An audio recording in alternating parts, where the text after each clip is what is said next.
Hello दोस्तों, मेरा नाम मनोज कुमार। आज इस वीडियो में जानेंगे तिरछी जमीनों को कैसे मापा जाता है। देखिए, जब भी आपके सामने तिरछा खेत आ जाए जिसकी एक भी भुजा समान ना हो, ऐसे खेत का क्षेत्रफल कैसे निकालेंगे। इसे निकालने के दो तरीके होते हैं, एक तो सटीक आंसर वाला, एक अनसटीक आंसर वाला। यानी एक सटीक आंसर वाला, एक अनसटीक आंसर वाला, दो तरह के तरीके होते हैं जमीनों के नापने के। देखिए, पहला तरीका क्या होता है, अनसटीक वाला। यानी आमने सामने की भुजाओं को जोड़ दो, उसका आधा कर दो। आमने सामने की भुजाओं को जोड़ दो, आधा कर दो। इससे औसत लंबाई और औसत चौड़ाई निकल आती है। इसके बाद लंबाई गुणा चौड़ाई करके इसका एरिया निकाल सकते हो। तो ये अनसटीक वाला आंसर होता है। ठीक है। दूसरा होता है सटीक वाला। यानी जो आपका तिरछा खेत है उसे दो भागों में बांट लो। तिरछे खेत को दो भागों में बांट लो। इसके बाद जो खेत को बांटा है उससे केवल चार प्रकार के त्रिभुज बनेंगे, क्योंकि त्रिभुज केवल चार प्रकार के होते हैं। नंबर एक, समकोण, समभाव, विषमभाव और समद्विभाव। यानी समकोण जिसमें 90 अंश का कोण हो, समभाव यानी इसकी सभी भुजाएं समान हो, विषमभाव जिसकी एक भी भुजा समान न हो, और समद्विभाव जिसकी दो भुजाएं समान हो। समकोण त्रिभुज का क्षेत्रफल होता है 1/आधा गुण ऊंचाई। समभाव त्रिभुज का क्षेत्रफल होता है √3 गुणा भुजा स्क्वायर बट्टे 4। और समद्विभाव त्रिभुज का क्षेत्रफल होता है a/4 4b² - a²। यानी सिंगल भुजा को ए बोला जाता है, और जो दो भुजा होती हैं यानी समभाव जिसकी दो भुजाएं समान हो, दो भुजा वालों को जिसकी दो भुजाएं हों एक जैसी, उसको बी बोला जाता है। सिंगल भुजा को ए और डबल भुजा को बी बोला जाता है।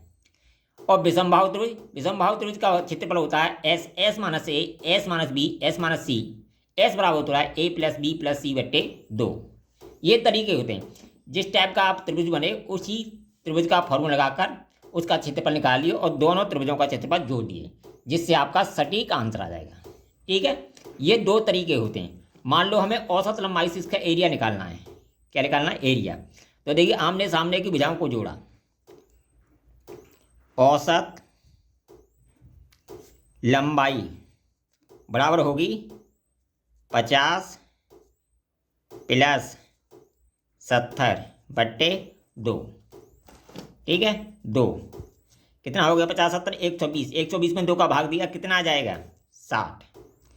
60 मीटर एक भुजा आएगी। ठीक है। इसके बाद आमने सामने की भुजाओं को बोला औसत चौड़ाई।